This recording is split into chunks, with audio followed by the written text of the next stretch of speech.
আজকে তোমাদের সাথে একটা ঘটনা শেয়ার করব। সবাই তো ভূতের অনেক কিছু পোস্ট করে, আবার অনেকে দূর দূর থেকে এসেও আমাদের ইসলামিক কোয়ার্টার নিয়ে অনেক ভিডিও বানিয়ে নিয়ে যায়, ফেক ভিডিও। কিছু জানেও না ওরা কোয়ার্টার সম্বন্ধে, কোয়ার্টারে কী হয়েছে, কোথায় কে থাকতো, কীভাবে কী হয়েছে কিচ্ছু জানে না, কিন্তু ওরা ভিডিও করেও নিয়ে যায়, আবার ভাইরালও হয়ে যায়। আমি ছোটো থেকে কোয়ার্টারেই বড় হয়েছি, এবার কোয়ার্টারে অনেক কিছু ঘটেওছে যেগুলো আমার আমার পরিচিতরা জানে, কিন্তু কখনো আমি সোশ্যাল মিডিয়ায় বলিনি। আমি তখন তখন কত সাল হবে, 2012। আমার কলেজ শেষ হয়ে গেছিলো। এবার আমাদের বাড়িতে মেয়ের যে ছিল, যে আমার হেল্প করে দিত, উনি বসে বসে টিভি দেখতে, কেউ ছিল না, আমি থাকতাম আর বাবা থাকতো। বাবা তো ডিউটি চলে যেত। এবার সারাদিন উনি সকালে কাজটা হয়ে গেলে তখন বসে বসে টিভি দেখতেন, আমিও রান্না করতাম, আমি ভাত বসে, আমিও তো একাই আছি। এবার রোজ 12টা নাগাদ, 12টা থেকে 12:30টায় দরজায় নক হতো।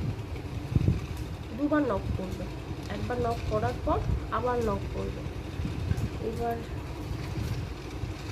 আমার রান্নাবান্না হয়ে যেত, আমি রান্নাবান্না করে ফোনটা ঘাঁটতাম, শুয়ে থাকতাম।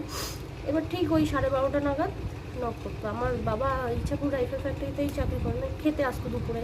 এবার ওই বাবা আসার টাইমে হতো। এবার আমি ভেবেছি বাবা এসছে, উঠে গিয়ে দরজা খুলে দিতাম।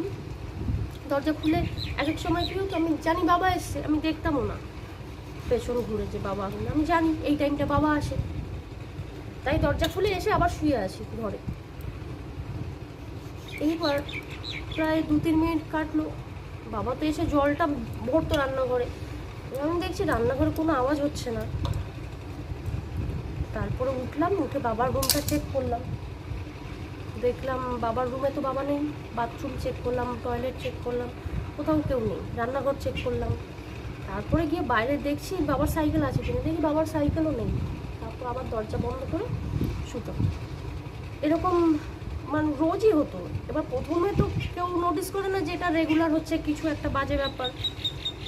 তারপরে রোজ হতো ওরকম, মাঝে মধ্যেই খুলে গিয়ে শুয়ে পড়তাম। তারপর যখন খেয়াল আসলো যে এটা রেগুলার হচ্ছে আর কেউ আসছে না, তারপরে বাইরে দরজার পাশে একটা জানলা ছিল, এই জানলাটা দেখে খুলতাম।